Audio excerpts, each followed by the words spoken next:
Inspirai, Senhor, as nossas ações e ajudai-nos a realizá-la, para que em vós comece e para vós termine tudo aquilo que fizermos. Por Cristo, Senhor nosso. Amém. Em nome do Pai, e do Filho, e do Espírito Santo. Amém. O aborto, cultura de morte, espírito de confusão e a voz da Igreja. Caríssimos, recentemente teve uma notícia que abalou os meios de comunicações e gerou um grande rebuliço na internet.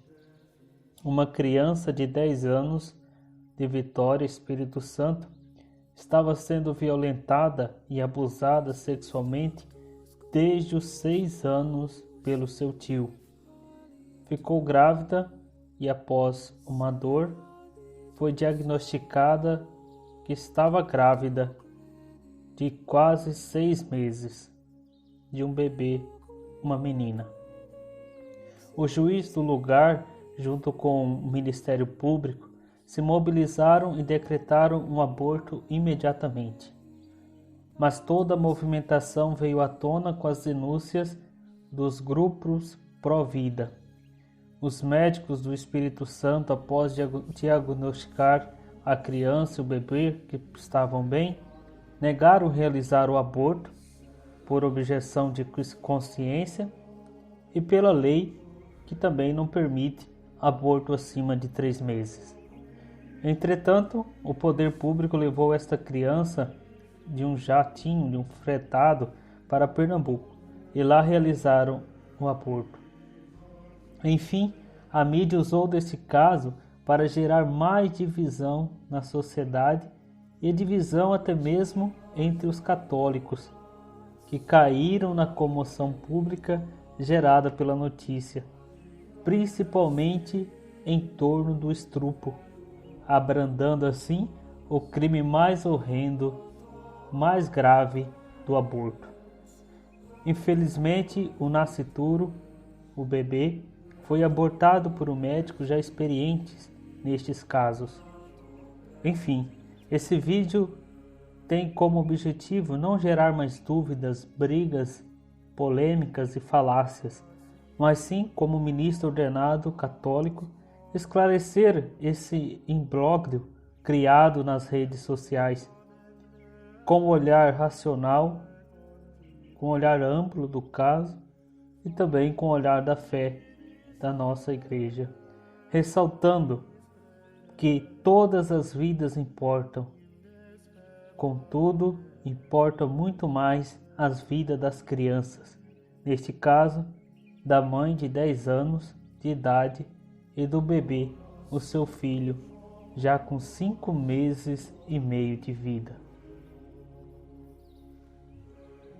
Pois bem, primeiramente vamos definir o que é o aborto. O aborto é a morte do feto gerado na concepção e sua expulsão do organismo da mulher por vontade humana ou uma interferência externa. Não é considerado aborto quando não há a interferência externa. Por exemplo, o aborto espontâneo. Aquele aborto que acontece naturalmente, sem ser provocado. O aborto por ocasião do parto também não é considerado grave, um crime, e também um aborto do embrião já morto. Portanto, aborto é a morte do feto da criança oriunda de uma interferência humana própria ou uma interferência externa. E como que é realizado o aborto? Há vários métodos. O mais utilizado são as pílulas abortivas no começo da gestação. Quando não funciona, há um outro método mais cruel ainda, que é a aplicação de um líquido no coração da criança, do bebê, que provoca a morte e a parada cardíaca. Posteriormente, se o bebê for grande, será retalhado, cortado em partes, retirado pela sucção, tipo um aspirador de pó, que sugará as partes, os restos da criança, do feto dentro do útero da mulher, posteriormente será jogado no lixo, jogado na lata e queimado, ou sei lá o que faz com os fetos.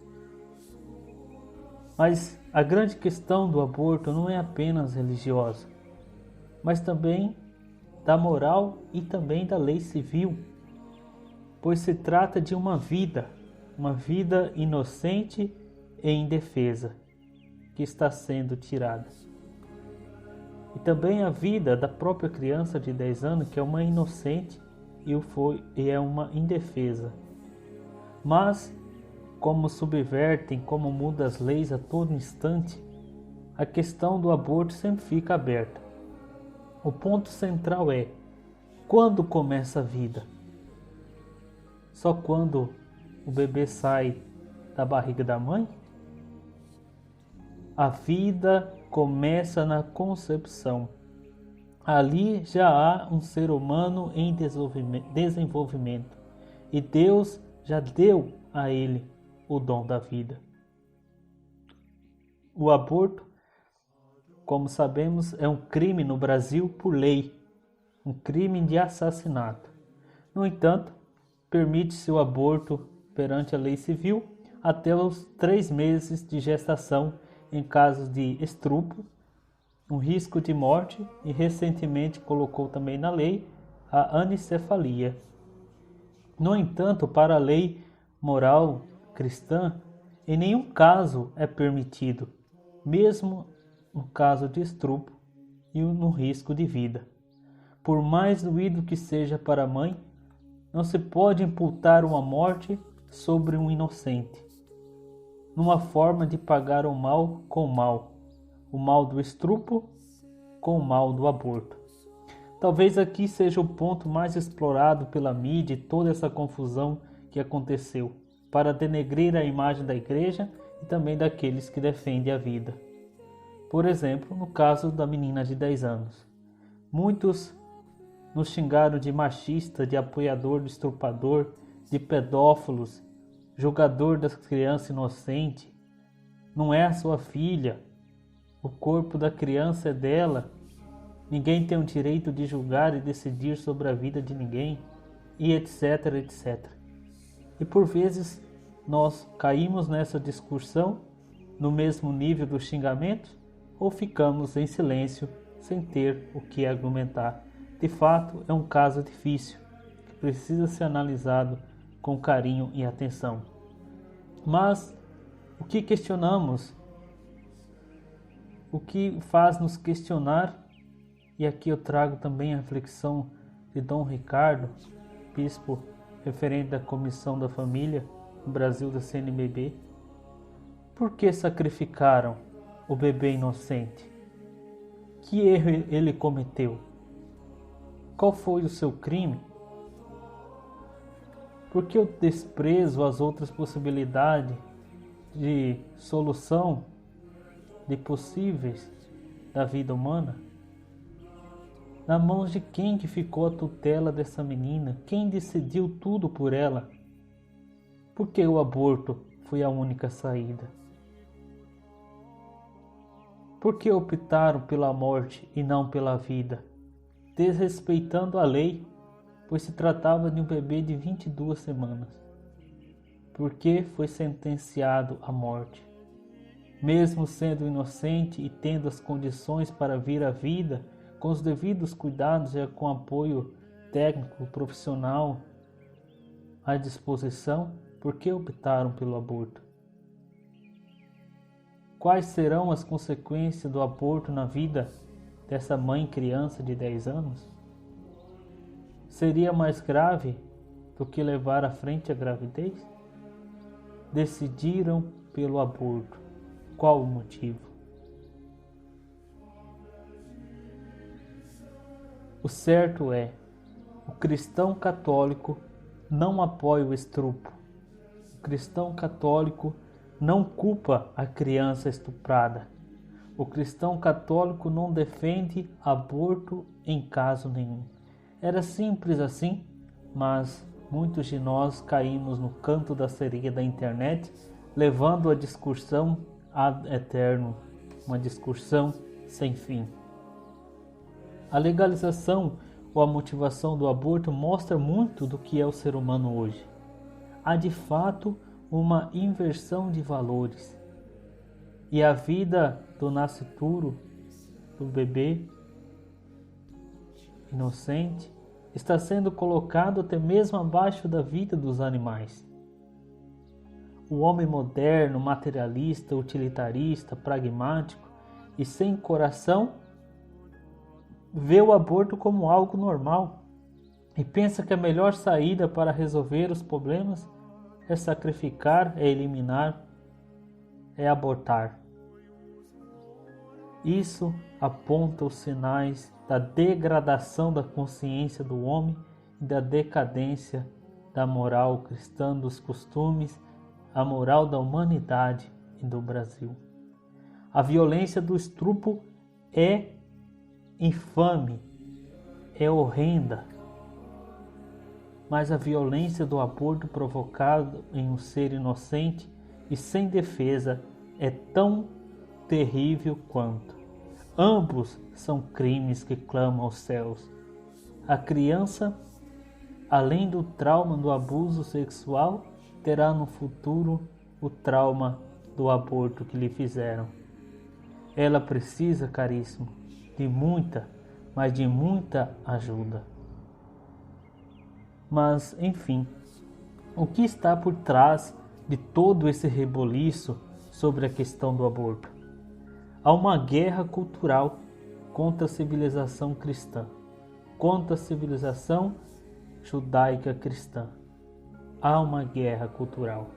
E uma das armas dessa agenda maléfica é a legalização institucional do aborto em todos os países, sobre o falso prisma do direito da mulher.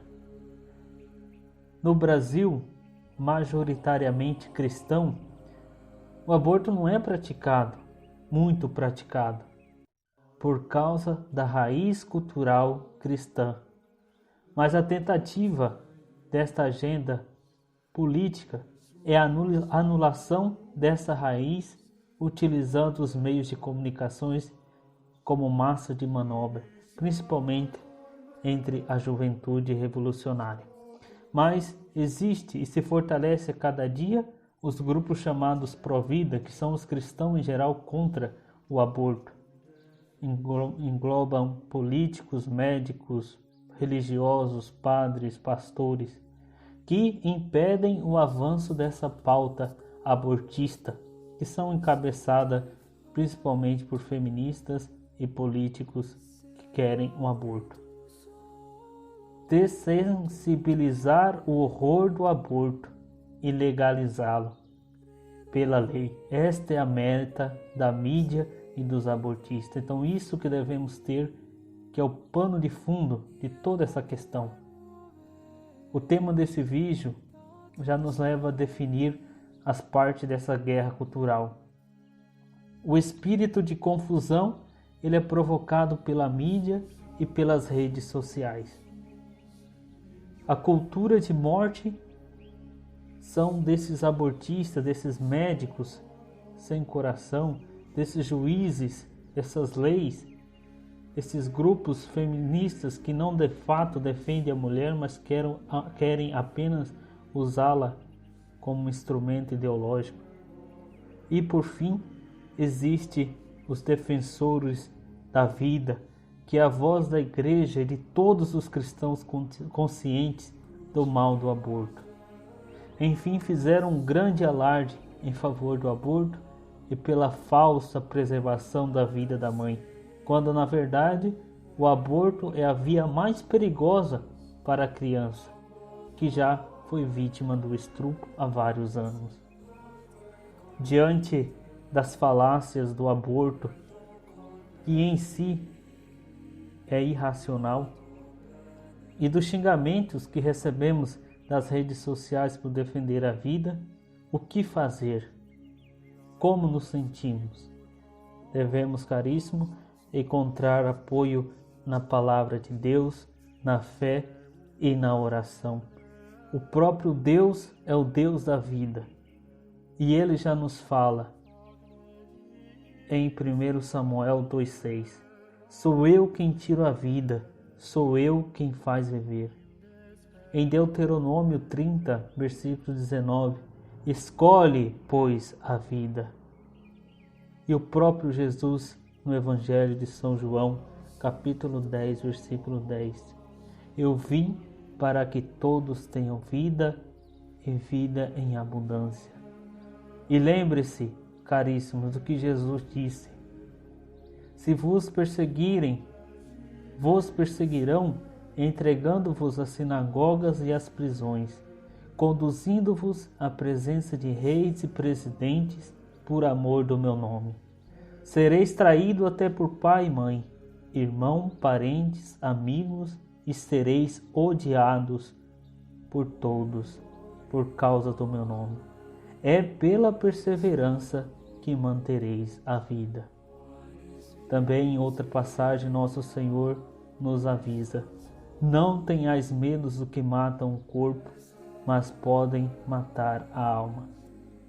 Aquele que negar diante dos homens, também o negarei no céu.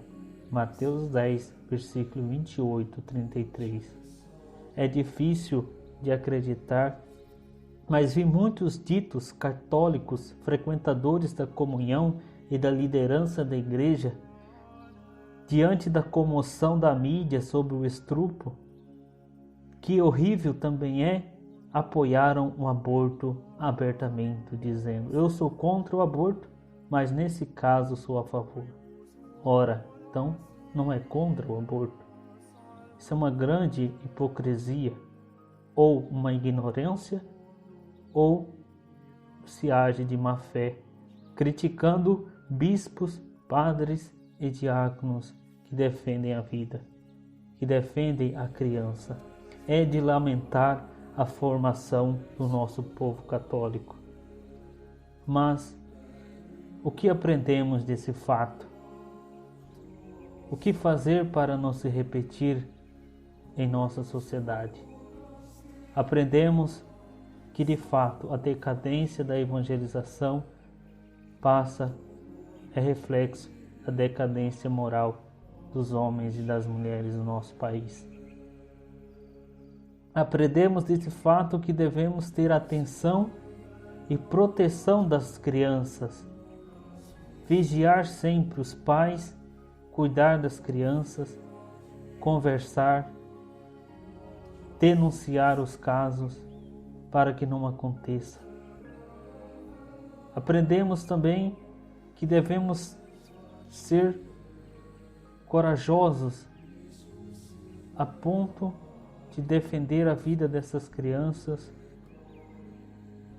a protegê-las, e também quem age contra as crianças, que são os pedófilos e estupradores, uma condenação severa, até mesmo uma prisão perpétua.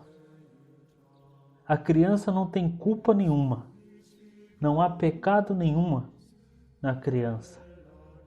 Ela de fato precisa de acompanhamento financeiro, médico e psicológico. E imagina quem que vai dar esse acompanhamento? Quem será? O Estado? O médico que abortou? O juiz que condenou? Não, será a própria igreja, que já está fazendo, os próprios cristãos. E são estes que são criticados e caluniados. Lembre-se, cristão católico, clareza na vossa fé, não deixe se enganar. Ser cristão não é só crer em Jesus Cristo, é ser soldado, é saber descer a arena das lutas de opiniões, ostentando com firmeza os nossos princípios, em que cremos. Nunca defenderemos o mal, nunca acolheremos o erro, seja ele qual for. E você, meu irmão, minha irmã católico, que praticou ou recomendou ou apoiou o aborto, peça perdão a Deus Procure a confissão. Papa Francisco, no Ano da Misericórdia, você vê que o aborto é tão grave que ele só poderia ser confessado com o sumo pontífice, com os bispos, mas no Ano da Misericórdia o Papa delegou aos sacerdotes atender a confissão do aborto. Então não perca tempo, procure o sacramento da confissão. Você que defende o aborto, você que recomenda ao seu amigo, ao seu amigo, para que recomende a mulher a retirar o bebê. Não aborte.